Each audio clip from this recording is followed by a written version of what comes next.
What's up, guys? Welcome back to my channel. I'm Bryce, and today I'm going to be reading chapter 20 of the Parker Inheritance. Let's begin.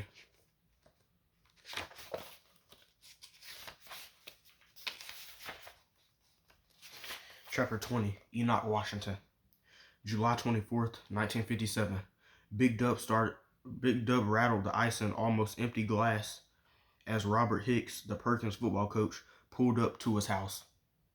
It was just past 9 o'clock at night. The mulberry tree in his front yard swayed in the warm breeze. Dub stood up from his rocking chair, folded his well-worn copy of the New York Times under his arm, then finished off his scotch. It tingled as it slid down his throat.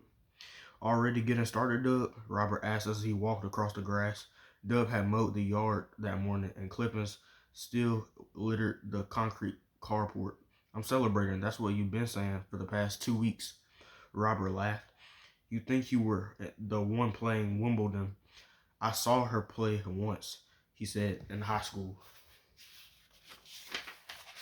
Big Dub picked up the bottle of scotch for a refill, but Robert stopped him from uncapping it. "Slow down there. Save some drinking for the game. I saw Althea Gibson play once." Big Dub began again. "She was better than every other Negro on the court." He pushed the newspaper into Robert's hands, "and now she was better than all the whites." Robert looked at the newspaper. It was folded onto the article about Althea Gibson's ticker tape parade in New York City, a celebration of her victory at Wimbledon. "She was the first Negro to win a singles tennis championship there. Your cousin from up north sent this to you. Came yesterday." He tipped his glass again, letting the last drops of scotch and melted ice as it hit his tongue. "That could be Lil Dub in a couple of years. She could win Wimbledon. She could win them all. And then she was the last time. That was the last. And when she's the last time. And when's the last time she picked up a racket? Silly girl, so stubborn.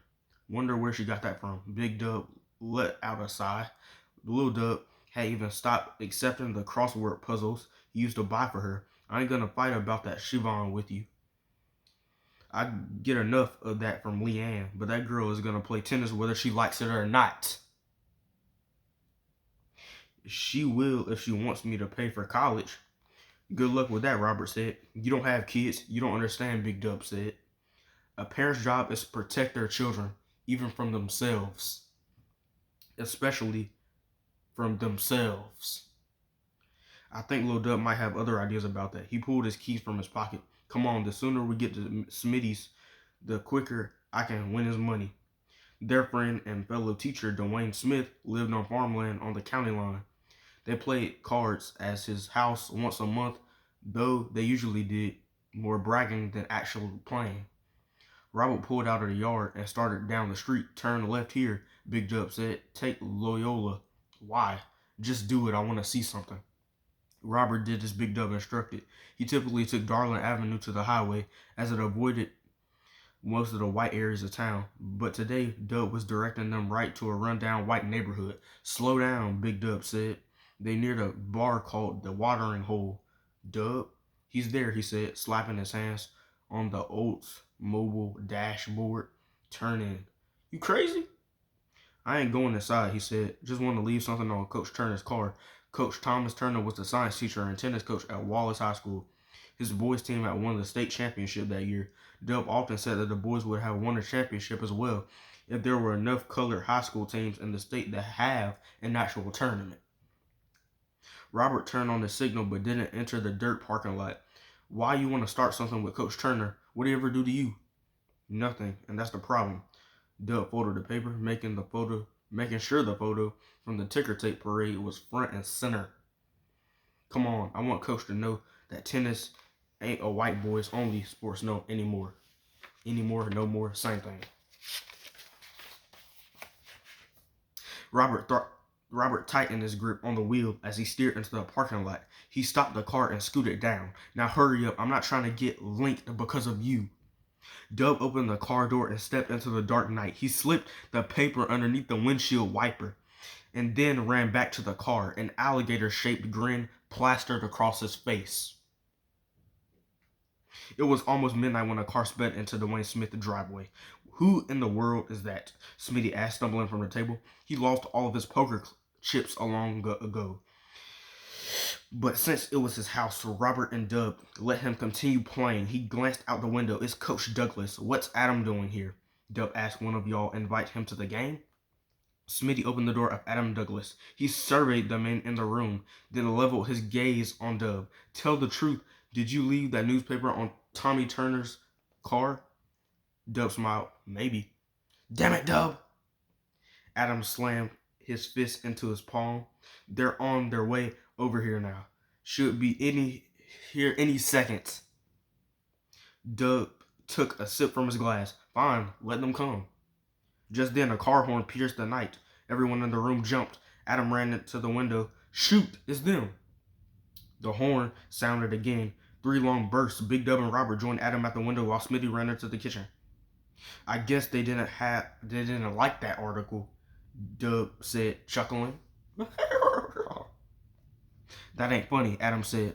Robert hit the light on the front porch. Smitty returned carrying a shotgun and a case of shells. What do you think you're doing? Adam asked him. He loaded the gun barrel. I got a right to defend myself. They're trespassing.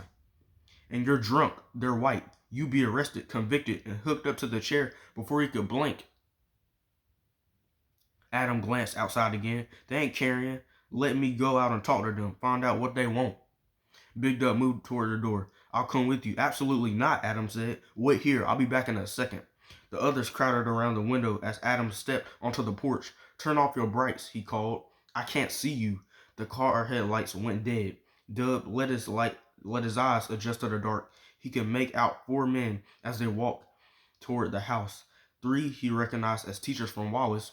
The other was Marion Allen, the son of one of the most powerful men in the city, something Marion made sure everyone knew. Your coaches are paper boys now, Coach Turner asked, holding up the newspaper. And don't lie and say it wasn't Doug. Rich saw him in the parking lot. It wasn't a joke, Tommy, Adam said.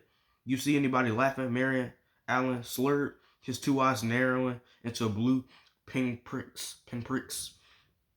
Big Dub didn't think he was armed, but he couldn't be sure.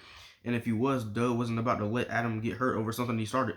He didn't always like that man, but Adam Douglas had always done right by him. Big Dub blinked and shook his head, open to hear the static from his brain. And all that scotch didn't seem so smart now, but he felt calm, in control. He wasn't going to let those good old boys bully him around. Smitty, have the gunshot ready? He said. Then he stepped outside, his feet heavy against the creaking porch. Hey, Dub, Coach Turner said. Hello, Coach, Dub acknowledged, tipping his head. Is there a problem out here? I'm sure it's HE double hockey sticks. Think there is, Marion Allen said. He charged ahead, then stopped at the base of porch steps. Dub didn't slouch, didn't show any cowardice. He wanted Marion Allen to see how just big and bad he could be. We're sorry about the newspaper, Adam said, stepping between Dub and Marion. Now y'all go home, Tommy. We can sort this out tomorrow once we've all sobered up. You think coloreds are better than whites, boy? Marion Allen asked. I never said that. Big Dub had to work hard to keep his body still, to keep from going down those steps and grabbing Marion Allen by the throat. Nobody cares about some colored girl winning a tennis match in England, Marion said. The people of New York City cared. They threw a parade. I don't care what they do up north, Marion said. I bet my little brother could whip that black. Marion Coach Turner snapped. Enough! Marion smirked. All I was going to say was that I bet my brother could beat any of the boys on Dub's team. That was most definitely not what Marion was about to say. He was not about to say that. Big Dub almost said as much until he got a better idea. He crossed his arms and stared at Marion. Prove it. What? Prove it. Have him come out and play against one of my boys. Marion didn't seem to know how to respond. He gave off a weaselly chuckle as he looked at the men behind him. As a good idea as that may be, we both know that ain't gonna happen, Coach Turner said. Now come on, Marion, let's go. Why can't it happen? Big Dub asked. He moved so he could look directly at Coach Turner. Why not? Coach Turner rolled his eyes. Adam, will you tell your tennis coach to shut up? Adam Douglas didn't speak for a few moments. He slowly rubbed his face, then let out a long sigh. You know, Tommy, I think Dub might be onto something. You serious? Coach Turner frowned. Well, just because you're a fool to support this doesn't mean my athletic director and principal will let. Then don't tell them, Dub said. Y'all just built a new course at your school, right? Behind the gym, hidden from the highway, he leaned against the porch railing, a splinter into his hand. He wasn't about to wince, just a friendly little tournament, an exhibition, nothing official. That is, unless y'all are too scared. Enoch, Adam said. I think he gets the point.